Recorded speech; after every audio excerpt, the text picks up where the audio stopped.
नमस्कार दोस्तों हमने जो नदियों के बारे में जो एक जागरूकता का एक स्वर जो है बुलंद किया है, उसमें एक लाभ तो हुआ है कि धीरे धीरे हमारे जहन से अकाल, दुर्भिक्ष और सूखा ऐसे शब्द जो हैं धीरे धीरे पलायन करने लगे हैं।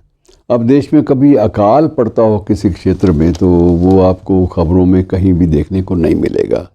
कारण एक ही है कि जागरूकता नदियों को परस्पर जोड़ने के रूप में सामने आने लगी है। और ये परिकल्पना सबसे पहले वैसे तो वैज्ञानिकों ने भी अपने अपने ढंग से अपने अपने रूप में दी थी, लेकिन सबसे पहले वाजपेयी सरकार के समय में नदियों को परस्पर जोड़ने, रिवर लिंक प्रोजेक्ट के रूप में नदियों को परस्पर जोड़ने की एक विशद परियोजना तैयार की गई थी। और उसके मतलब उसका कहने का उनका जो भाव था, अटल जी का भी और उस योजना का भाव यही था कि यदि नदियों को अलग अलग श्रृंखलाओं में परस्पर जोड़ने का प्रयास होगा तो उससे यह है कि कहीं भी किसी भी ज़मीन पर, किसी भी भूखंड पर कोई सूखे की स्थिति कभी पैदा ही नहीं होगी। और ये इस संकट से राहत मिलने का मतलब ये है कि एक नई कल्चर, नई संस्कृति एक डेवलप होगी, जिसमें हमें अकाल से पीड़ित चिपके हुए चेहरे ये देखने को नहीं मिलेंगे। और अकाल के दिनों में अक्सर होता क्या था, पुराने वक्त में जब ये दुर्भिक्ष या अकाल की स्थिति आती थी तो लोग अपना सामान बांधकर हरे भरे स्थानों की ओर पलायन करना आरंभ कर देते कि यहाँ तो भूखे मरेंगे, या भूख हावी होगी तो भूख से हिंसा, वायलेंस उत्पन्न होगी। और इसलिए जब वायलेंस उत्पन्न होगी, हिंसा उत्पन्न होगी तो अपराध बढ़ेंगे। और अपराधों में यौन अपराध भी हैं, तरह तरह के अपराध जो हैं वो निरंतर बढ़ना आरंभ कर देंगे। इसलिए इन सब से मुक्ति का एक ही ठोस उपाय ये है कि नदियों को परस्पर जोड़ा जाए, चाहे चरणबद्ध रूप से हो कि एक परियोजना एक बने, परियोजना दूसरी बने।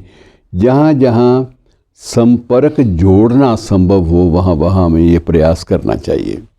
अब इस संदर्भ में जो पहला जो उसका अंग था, उसमें जो वैसे कुल मिलाकर 14 ऐसी परियोजनाओं का खाका बुना गया, नक्शा बुना गया कि अगर ये 14 परियोजनाएं, प्रोजेक्ट जो हैं, अगर ये सिरे चढ़ जाते हैं, ये किसी भी निष्कर्ष पर पहुंचा दिए जाते हैं तो देश बहुत बड़ी समस्याओं से मुक्त हो जाएगा।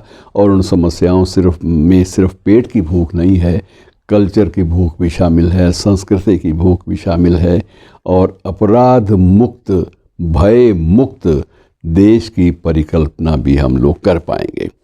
अब इसमें बहुत सारी चीज़ें हैं मित्रों। अब जैसे संगम इन दिनों में चर्चा में आया, महाकुंभ के अवसर पर, उसमें भी 3 नदियों का संगम जो है उस स्थल को घोषित किया गया। और ये घोषणा आज नहीं हुई, हज़ारों वर्षों से चल रही है।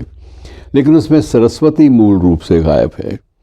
और ये माना जाता है कि सरस्वती नीचे, दोनों के नीचे धरातल पर लुप्त होती हुई सरस्वती नीचे से बह रही है।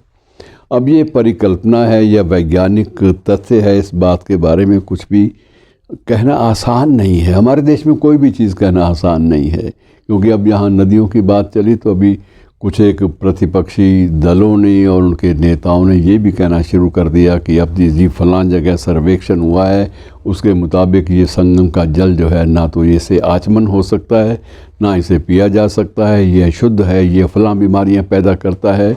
और इस प्रकार से एक रिडिक्यूल करना महाकुंभ की जो एक विस्तृत विस्तार से चारों तरफ फैली हुई जो आभा है, उस पर कोई न कोई छींटा कीचड़ का डालना, ये उनका प्रयास होता है प्रतिपक्षी दलों का अपने आप।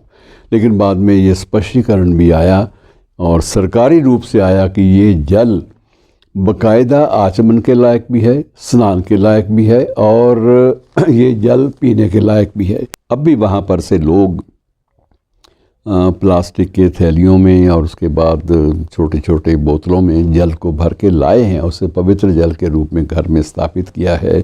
उसके छींटे सारे घर में दिए हैं, ये सोचकर कि ये छींटे हैं, शायद इनमें कोई अमृत का एक आध कण भूले भटके भी आ जाए। ये परिकल्पनाएं हैं मित्रों। अब अमृत का कण कहाँ से आएगा, आप अंदाज़ा लगा लीजिए। हज़ारों वर्षों पहले की बात है, पौराणिक आख्यान। और अब वो आख्यान के अनुसार अमृत भी है या नहीं है, लेकिन परिकल्पनाएं कायम हैं, उनकी सोच कायम है, उनका जो आध्यात्मिक आस्था का जो सवाल है वो साथ जुड़ा हुआ है। जब आस्था है तो कुछ सकारात्मकता, कुछ पॉजिटिविटी वो भी साथ स्वाभाविक रूप से जुड़ जाती है। तो ये उसी बात को लेकर हरियाणा में एक परियोजना पूरी की पूरी, सरस्वती जो विलुप्त नदी थी, जिसे लॉस्ट रिवर भी कहा जाता है और उस पर बहुत सारे शोध हो चुके हैं, उसको दोबारा फिर से धरातल पर लाने के प्रयास जो हैं वो ज़ोरों से चल रहे हैं। और इसके लिए बहुत सारे अंतर्राष्ट्रीय संस्थानों से भी मदद ली जा रही है और ली गई है, और काफ़ी हद तक बाकायदा इसमें सफलता भी मिली है। मित्रों, माना ये जाता है कि हमारे यहाँ या विश्व भर में जहाँ भी कोई संस्कृति, कल्चर पनपी है, सभ्यता पनपी है, तो वो नदियों के किनारे पनपी है। और इसी सोच से ये जो नदी जल को जोड़ने की बात है, नदियों को आपस में लिंक करने की बात है, उनको जोड़ने की बात है, इसे गंभीरता से लिया ही जाना चाहिए और हम सबको इसका स्वागत करना चाहिए। क्योंकि यदि कालांतर में 10, 20 या 30 साल के बाद ये स्थिति आ जाती है, नदियाँ आपस में जुड़ जाती हैं, तो निश्चित रूप से पूरे देश में एक नई समृद्धि, नई खुशहाली का सूत्रपात हो जाएगा। शुक्रिया।